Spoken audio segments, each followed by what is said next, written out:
The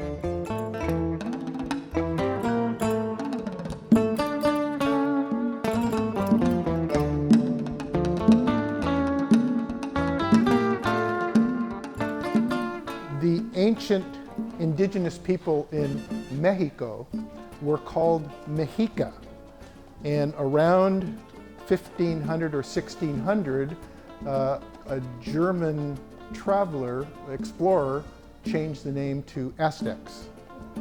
So really, Aztecs are Mexica, and that's the origin about 1900 BCE, and they had a very sophisticated belief system, and that system consisted of heaven, which is where gods lived. People didn't go to heaven. The gods lived in heaven, and the gods were both animals and human form. The underworld is where the departed went to, but they didn't get there right away, and we'll talk about what it took. Only gods inhabited heaven. The departed soul's journey ended in the underworld known as Mictlan. The departed souls, to get to Mictlan, had to pass 9 levels lasting 4 years to complete, and it was rigorous.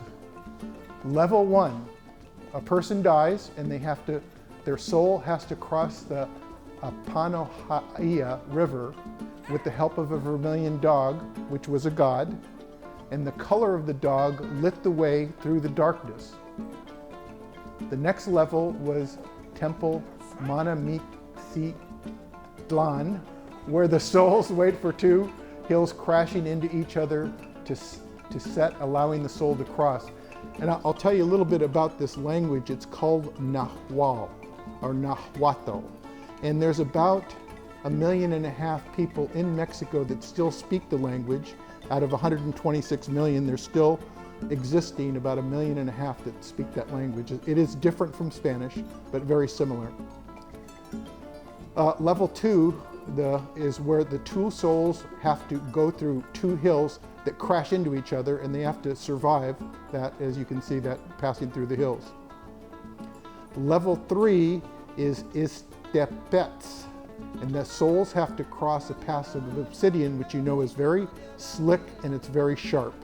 The 4th level, Sehuelyolan, the soul passes through a snow-covered mountain where it remembers the saddest moments of its life, and the snow removes the memories, which is kind of a wonderful way of a person transitioning from life to death to eternal rest. Level 5 is Panhuetacayolán. That's the middle of the journey, and that strong winds blow away the souls that cannot overcome the wind. Level 6, Temin Min Aloyayan. Invisible hands throw arrows that must be dodged by the souls, and the arrows represent the people that had influence in their life.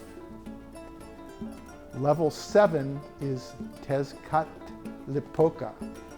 The jaguar deprives the soul of its heart so the departed can abandon anything worldly it still carries with them. So now that person is fast becoming a spirit instead of a human. Apanohualoyan. The departed see their life pass before them just before they reach the end, which is level 9. And after 4 years, the departed souls meet the 2 gods of death, male and female, to receive their reward of eternal rest.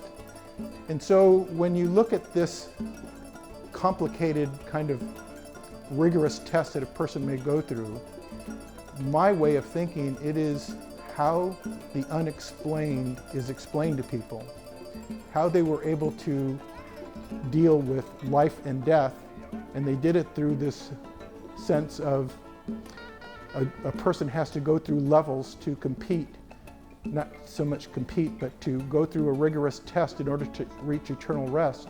To all the people in those tribes, there were probably 1/2 of all the tribes in Mexico at the time spoke the same language and had the same belief system, and the rest of them did not speak Nahuatl. And so those people, I don't know what, there's nothing on record. The symbolism at the time was like hieroglyphics. They were symbols that were used to depict stories, but there isn't any records. But this is a belief system that lasted. The 1.5 million people that currently still speak the language, I don't know if they carry this belief system.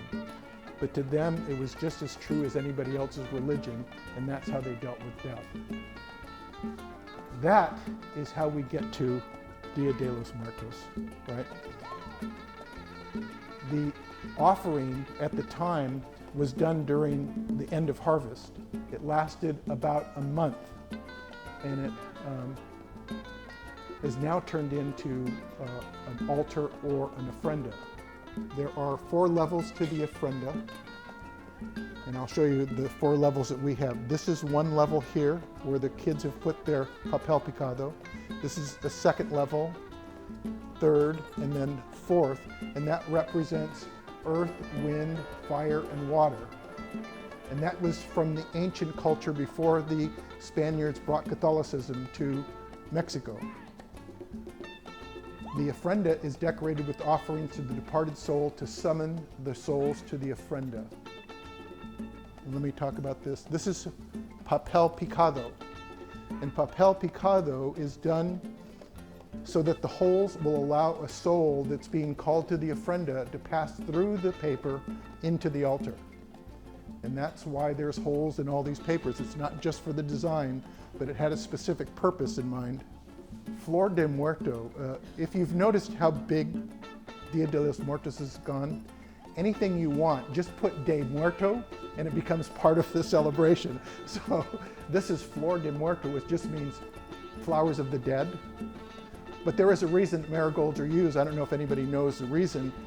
Anybody know anything about marigolds? The fragrance.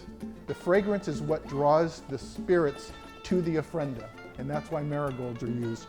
Flor de Muerto, right? And water is placed over here, and I did have some people that are pretty familiar with ofrendas. This is very traditional. The water is there so that when a spirit has taken this long journey from the underworld to the ofrenda, they can have some water to drink because they're thirsty. The salt represents purity. My grandson would argue that it also tastes good because he usually puts his fingers in that. And we have white candles here. I didn't light any just for safety reasons. I just think it'd be a good idea not to have lit candles next to paper. Anyhow, but that is also to light the way to the ofrenda so that the spirits can find their way.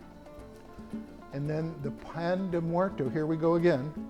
You can call pan dulce, pan de muerto, if you make it in the shape of a skull and crossbones, right? So that becomes something good to eat. And that's because after a long journey, the departed are hungry, and it gives them something to eat. Now, here are the calaveritas de azúcar, sugar skulls. And those were done, 1, so that the children could eat them, and 2, the brightly colored lights help draw the departed to the ofrenda, or altar. Now, one thing, I don't know if you can see this. These are cutouts of papel picado in the form of monarch butterflies. And that is something just here in the last 20 or 30 years, people have associated the migration of butterflies to a soul returning to an ofrenda, which it's kind of a loose interpretation of it, but I like it because I raise monarch butterflies, so I thought I'd put that up. That's something that has just happened in the last 20 or 30 years. And finally, there are mementos and pictures of the departed, which I think is the best thing about Dia de los Muertos. What we're going to do is, anybody who wants to come up and explain a picture, you can say a little bit something about the person that is left. So with that, those are the 3 groups: the Pasadena Village, which is myself and a lot of the people here, the Flint Ridge Center, and Pacto. So if we could turn the lights back on. Thank you. Thank you. So I wanted to start by telling you a little bit about the people that I love and have departed. and why I brought these pictures. This is my mother and father. They were much older, but this was their favorite picture. We have a lot of pictures of them, but I put up which there was their favorite. This is my wife who died in 2021. That's from our wedding. And to remember the people, my father, if anybody knew my father, they knew he smoked cigars. And so I always saved a cigar of his so I could bring it because that reminds me of him. My wife, who is an artist and also did quilting, I brought a paintbrush of hers and scissors of hers. And she's got, I still have like 30 pairs of scissors of different sizes.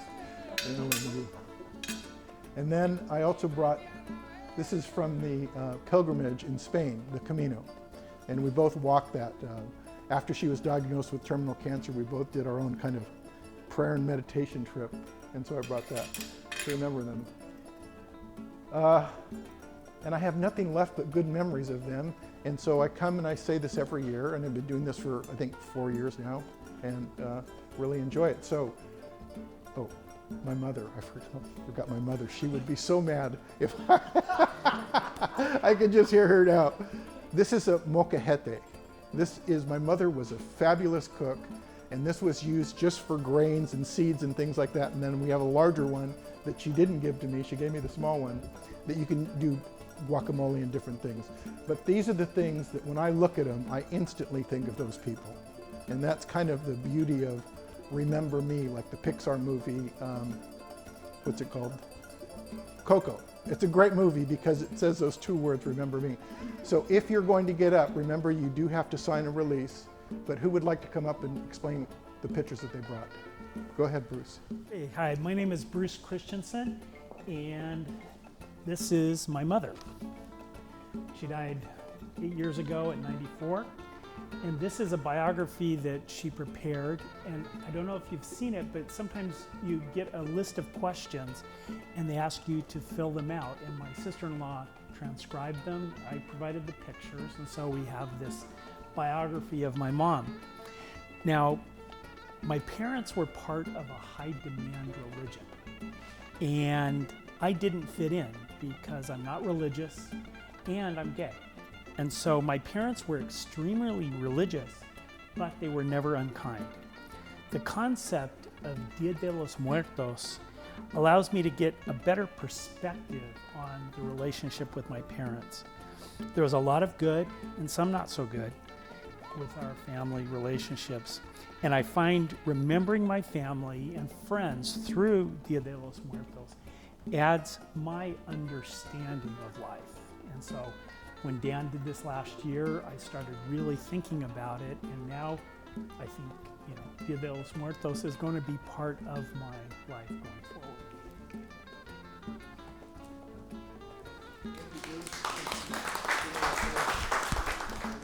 I brought two pictures. I brought one of our member Dorsey Lawson, who just passed away a couple months ago. She was an active member. She was in her 90s, but she stayed active right to the end, almost to the very end. This was the program from her memorial service, so I just stuck it in a frame. She was a very interesting lady. She had a very interesting life, and her children gave us a kind of a biography of her at the memorial service, and it was very nice. And they're all chips off the old block. They're all very active in different things that she enjoyed. The other picture I brought was a dog that doesn't belong to me. Belongs to Ron. But Skipper came to live in our house for the last few months of his life.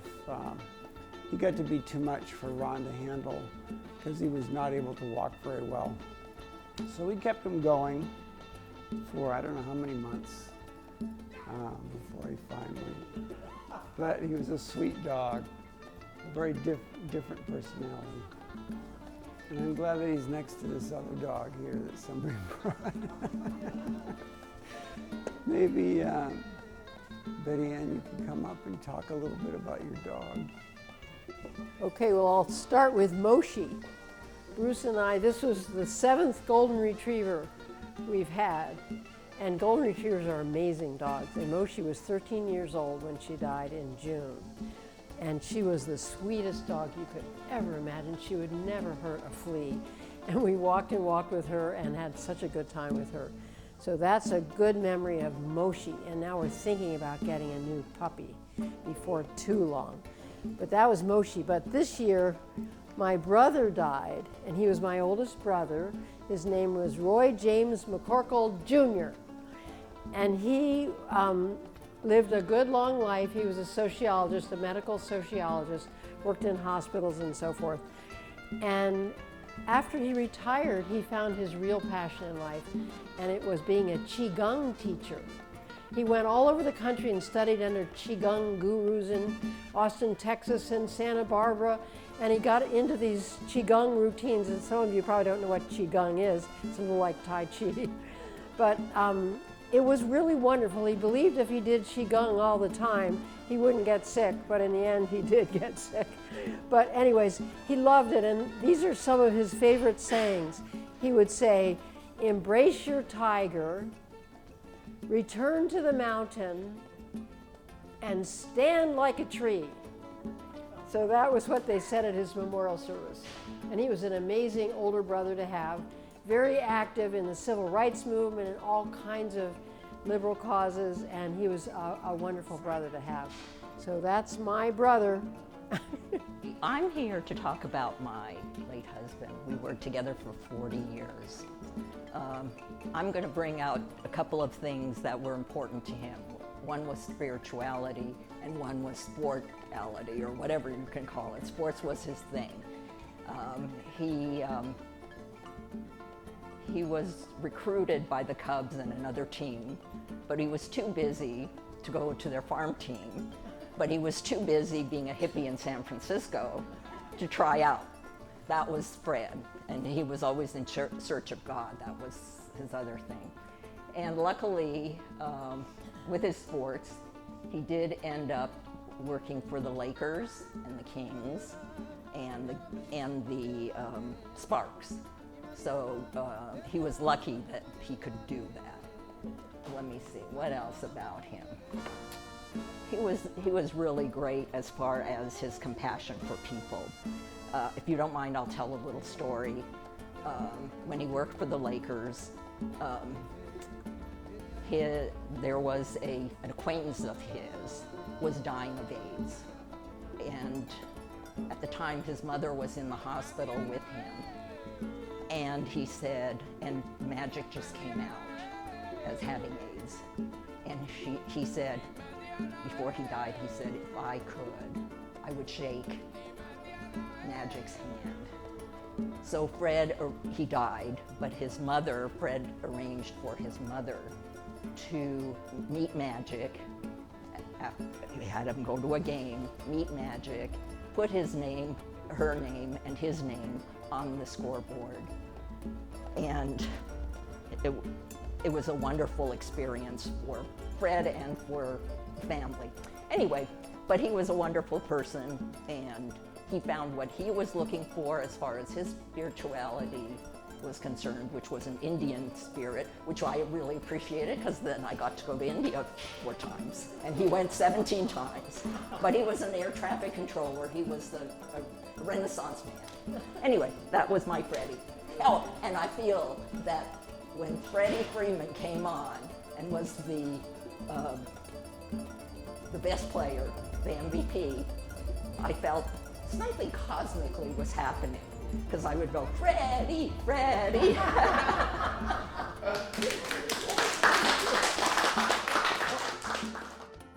My name is Alex Mosley.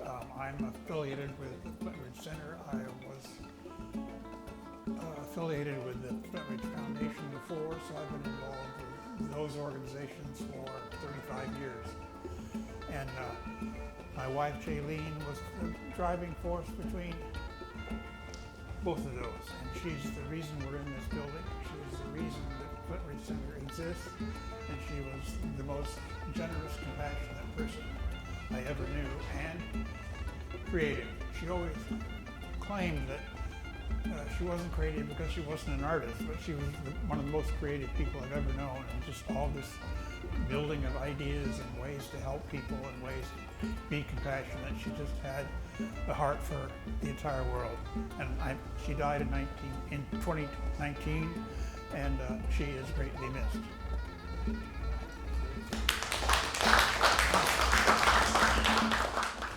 Okay, I have two. This is my husband, who died a few years ago. We were married for 50 years. His name is Jerry Pine, and he was probably a driven scientist and educator. He was a high-energy physicist for about half of his career, and then he changed. He got tired of physics getting bigger and bigger and bigger, because he used to say he was used to playing with he wanted to go back and play with his trains in the garage or something. He just didn't want all this big administrative stuff. So he looked around for a field that he could do using physics, and he realized he understood electricity probably better than many neurobiologists at that time. And so he basically spent 7 years retooling and became a neurobiologist. And did a whole new set of experiments and findings, etc. He was also driven by education, and so on the side he was always working to get elementary school teaching focused on inquiry science, and not just sort of gee whiz type science in which you sort of build a volcano but you don't learn anything about science. And so, but he also was very much connected to the family. So, although he spent a lot of time in labs, he was just a very kind and generous person. And I'll stop at that. And this is my sister, my oldest sister, who was, her name is Carol Mailhorn. She was in New Jersey, but she and I were she was the closest one to me in her family, and she died recently. These are pictures when she was a child, because I wanted to find pictures that were just of her. And there's one with my mother, who of course also passed on. And she was just a tough, caring person. She was the oldest, but she was the shortest of the three of us. She was 4'11", and they had always worried that she had some kind of physical defect. But she sort of made up for it with her personality. And so she actually, as a young person, was very good at sort of summing people up in about 3 or 4 words, really accurate and never very flattering. And so she had to learn to sort of tame her by the time she was adult, to tame some of those abilities. But she was always involved in things. She was very connected to labs, to medical labs, and just did a great thing. And she just is, she was just a tough, caring person. So that's it.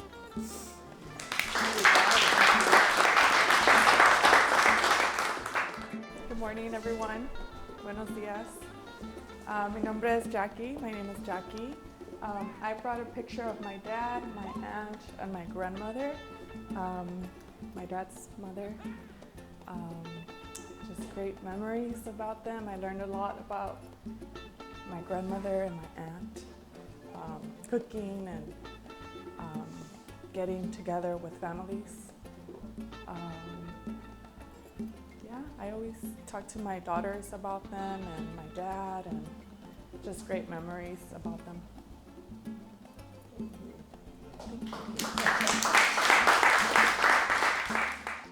Thank you all for coming. I think it's wonderful to talk about those people that we loved and have left in kind of a nice way, and remembering the good memories about them. So I think it's a wonderful celebration. Hope it spreads around the world. I mean, I got some of the stuff from my ofrenda at Vroman's bookstore to show you how it's spreading to different cultures around the area. Most of them came from Alvera Street and other places, but there are others. So anyhow, that's our presentation for today, and I understand next door there will be food and music. Okay, so thank you all for coming.